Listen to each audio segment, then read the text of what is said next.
All right, let's use example 1 to look at the sine and cosine ratios. So I wrote them up here again for us. Sine theta is opposite of our hypotenuse, cos theta is adjacent of our hypotenuse, and tan theta is equal to opposite of our adjacent.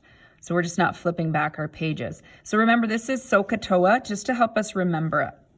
All right, so in example 1, it says determine sine of angle G and cosine of angle G to the nearest hundredth. Hundredth is 2 decimals. So the interesting thing about this one is it specifically says find sine G and cos G. These are the trig ratios, okay? We're not actually asked to find the angle in this question.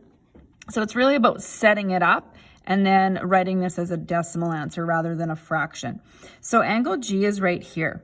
So for me to use sine theta, remember, is opposite over hypotenuse.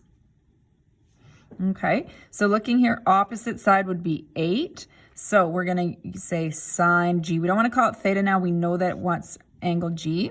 So opposite of angle G is 8. Hypotenuse is across from the right angle, or the longest side, 8 over 17. So this is the ratio.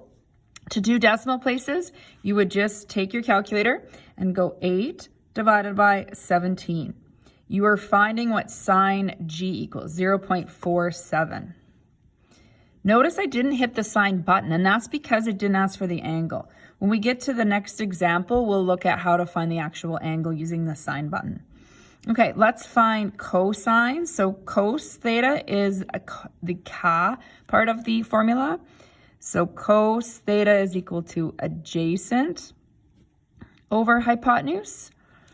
So we're going to find cos of angle G.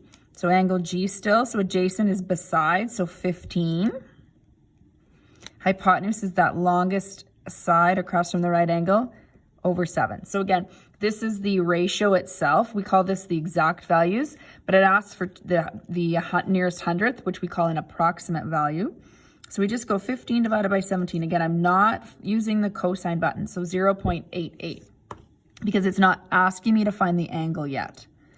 Okay, so this would be, we'll use this as an exact value, meaning we didn't round off.